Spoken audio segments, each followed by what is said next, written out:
Di awal kita diperlihatkan seorang polisi bernama Sersan Tom Brand terbangun dari tidurnya karena mendengar suara ribut-ribut di luar apartemennya. Setelah dicek, ternyata ada sekelompok anak muda yang hendak mencuri sebuah mobil. Brand kemudian keluar dari apartemennya sambil membawa stik hoki, lalu menghajar mereka tanpa memperdulikan statusnya yang merupakan seorang polisi. Atas perbuatannya semalam, Brand terpaksa diperiksa petugas kepolisian untuk dimintai keterangan. Petugas itu mengatakan kalau laporan yang dia buat akan menentukan nasib Sersan Tom Brand di kepolisian. Mendengar itu, Brand pun emosi sambil mengatakan kalau dia dipecat dari kepolisian, dia akan bertindak yang lebih parah. Seorang polisi wanita bernama Elizabeth menuju ke meja kerja Sersan Tom Brand. Jadi Elizabeth ini anak didik Brand yang dulunya seorang pecandu narkoba. Ia minta saran ke Brand kalau hasrat ingin make narkoba muncul lagi di dalam tubuhnya. Scene berpindah di mana Brand sedang menemani Inspektur Robert yang sedang bersedih karena sang istri baru saja meninggal dunia. Untuk mengobati kesedihannya, Brand mengajak Inspektur Robert minum bir di sebuah bar. Di tempat berbeda, seorang polisi wanita bernama Sandra Bates sedang melakukan tugas patroli malam. Namun tiba-tiba muncul seorang pria misterius menembaknya hingga tewas di tempat.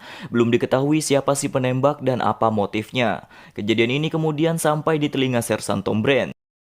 Keesokan harinya kantor polisi kedatangan anggota baru bernama Porter Nash.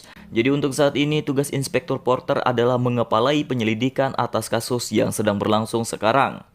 Di tempat berbeda, Elizabeth kedatangan teman sepernakalannya dulu yang bernama John. John ingin minta tolong ke Elizabeth untuk membantunya yang sedang dalam masalah karena semalam John dan teman-temannya telah mengeroyok seseorang hingga sekarat. Elizabeth bersedia membantu namun dengan catatan si korban yang dikeroyok belum meninggal. Karena belum ada wewenang, Elizabeth kemudian menemui Sersan Brand untuk membantunya dalam hal itu. Di sebuah kantor surat kabar, Harlow Dunlop, seorang wartawan kasus kriminal, mendapatkan telepon dari seorang pria misterius yang mengaku punya informasi terkait si pembunuh polisi beberapa waktu yang lalu. Dan dikatakan orang itu akan membunuh 8 polisi lagi. Setelah itu, si penelpon tadi berjalan menuju ke mobil petugas kepolisian yang sedang bertugas dan tiba-tiba menembak seorang polisi yang ada di dalam mobil itu. Kasus ini pun membuat pihak kepolisian cukup resah karena kasus sebelumnya aja belum selesai tapi sudah muncul kasus baru. Oleh karenanya, Inspektur Porter kemudian menemui Sersan Brand untuk mengakrabkan diri agar mereka dapat bekerja sama lebih baik dalam menangani kasus ini. Di kantor, Porter mulai mengumpulkan petunjuk-petunjuk seperti memeriksa wajah kemungkinan si pelaku, pistol yang digunakan si pelaku, jenis pelurunya, serta CCTV di jalan. Namun cerdiknya si pelaku ini tahu di mana letak CCTV dan selalu membelakangi CCTV itu. Tak hanya itu saja, ia juga menemui Rednor, seorang pria yang hidup di jalanan yang punya banyak informasi tentang kasus kriminal di kota ini. Tapi Rednor ingin dibayar untuk informasinya itu. Namun Brand menolak dan lebih memilih menyiksa Rednor. Dari sana, Sersan Brand kemudian pergi ke Peacock Gym untuk memeriksa manajer tempat tersebut dan didapatlah sebuah nama. Keesokan harinya, Sersan Brand mengajak Inspektur Porter untuk menemui seseorang dari hasil penyelidikannya kemarin. Hingga sampailah mereka di sebuah kamar apartemen milik Barry Weiss, si pembunuh polisi. Brand dan Porter kemudian menggeledah setiap sudut ruangan di kamar Barry, namun mereka tidak menemukan barang bukti apapun. Di sini Brand teringat dengan wajah Barry dan ternyata Barry ini adalah orang yang dihajar Brand di tempat biliar sampai tak sadarkan diri setahun yang lalu. Merasa tempat tinggalnya sudah tidak aman, Barry mengemasi barang-barangnya lalu pergi dari apartemen itu. Namun ia tak sadar kalau Rednor, si pencari informasi, sedang mengawasinya. Sampai di sebuah tempat parkir, Barry menyimpan barang-barangnya tadi di sebuah bagasi mobil. Scene berpindah pada Inspektur Robert yang sedang dalam perjalanan pulang menuju apartemennya. Dari belakang, Barry mengikuti Inspektur Robert. Ia menghancurkan kamera pengawas, kemudian mengetuk-ngetuk pintu kamar apartemen Inspektur Robert. Dan ketika pintu dibuka, terjadilah aksi baku hantam. Setelah membunuh Inspektur Robert, Barry tidak langsung pergi. Ia nonton Ikatan Cinta, kemudian mandi, lalu mengambil barang-barang yang dapat dia gunakan. Dan sebelum pergi, Barry membakar kamar apartemen itu untuk menghilangkan jejak. Yang terakhir, Barry menelpon Dunlop, si wartawan, dan memberitahukan kejadian yang baru saja ia lakukan. Barry menyebut dirinya dengan nama Blitz. Scene berpindah pada Rednor yang mencari informasi di sebuah tempat sampah di apartemen milik Barry. Rednor kemudian menuju tempat yang dimaksud, membuka bagasi mobil itu dan ditemukanlah barang-barang milik Barry Weiss. Sadar ia tidak akan mendapatkan uang kalau memberikan informasi ini pada Sersan Brand, Rednor lebih memilih menelpon Dunlop dan menjual informasinya seharga 50.000 pound sterling. Dan Dunlop pun setuju, kemudian mereka janjian untuk bertemu. Sesuai dengan perjanjian mereka sebelumnya, Rednor memperlihatkan pada Dunlop barang-barang temuannya yang mana itu merupakan milik Barry. Namun tak disangka dari kejauhan Barry melihat kalau mereka sudah menemukan barang-barang miliknya. Di sebuah bar, Rednor meminta uang 50.000 pound sterling miliknya. Setelah itu baru dia akan memberitahukan siapa nama pemilik barang-barang tadi. Namun tiba-tiba Barry datang.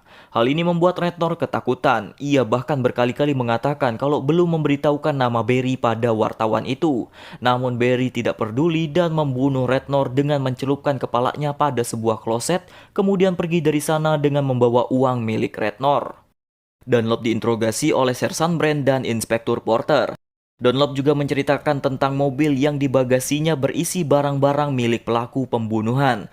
Namun ketika Brand dan Porter ke sana, bagasi mobil itu sudah kosong karena sebelumnya Barry sudah memindahkannya. Di kantornya, Brand membuat daftar nama polisi yang pernah menangkap Barry atas tindak kejahatan yang dilakukannya. Ia mendapatkan nama Sandra Bates, yang mana itu adalah korban pertama Barry. Dengan dibantu seorang poluan, Brand melanjutkan pencariannya. Dan di nama kedua ada Theo Penelson, polisi yang Barry bunuh saat berada di dalam mobilnya. Dan nama selanjutnya ada Inspektur Roberts yang Barry bunuh di apartemennya. Kemudian juga ada nama Elizabeth. Mengetahui hal tersebut, Brand memerintahkan untuk mengirim pasukan bersenjata ke rumah Elizabeth untuk mengamankannya. Setelah Elizabeth pulang dari kencan dan hendak membuka pintu rumahnya, dari belakang Barry menyerangnya. John muncul balik menyerang Barry, namun sayang ia harus tewas di tangan Barry karena Barry terlalu kuat setelah menimba ilmu di Akademi Kuncup Mekar. Seketika rumah Elizabeth menjadi tempat olah TKP kepolisian. Menurut pengakuan Ellie, orang yang menyerang John berperawakan besar dan berkulit putih. Mengetahui hal itu, Sersan Brand yakin kalau orangnya adalah Barry Weiss. Singkat cerita, polisi sudah mengetahui di mana keberadaan Barry dan akan melakukan penangkapan terhadap dirinya. Barry yang mengetahui kedatangan polisi kabur dari kamar hotelnya. Terjadi aksi kejar-kejaran antara pihak kepolisian dan Barry.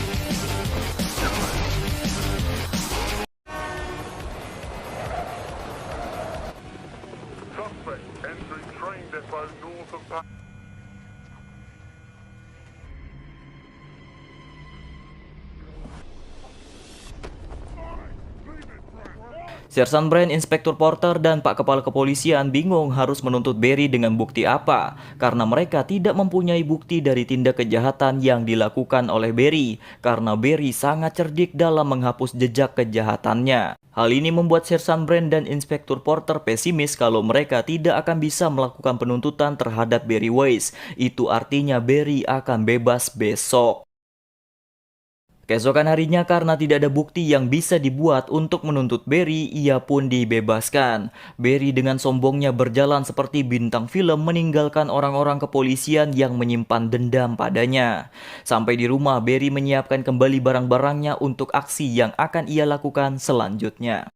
Di hari pemakaman Inspektur Robert, banyak polisi yang datang untuk melayat termasuk Sersan Brand. Namun siapa sangka Barry juga ada di pemakaman itu dengan menyamar sebagai anggota kepolisian.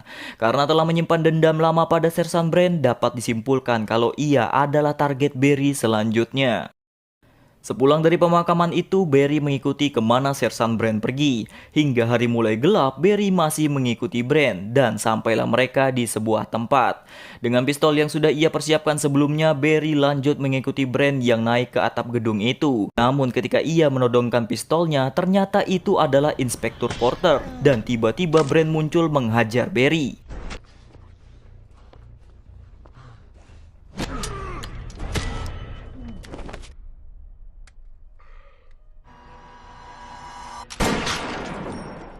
Dengan demikian selesailah sudah kasus Barry Weiss. Bisa disimpulkan ini adalah kasus bunuh diri karena dia ditembak dengan senjatanya sendiri, atau juga kasus pembunuhan polisi yang dilakukan oleh Blitz karena korbannya mengenakan pakaian polisi serta pelurunya adalah yang biasa dipakai oleh Blitz. Sersan Brand mengatakan kasus ini tidak akan terpecahkan. Tamat.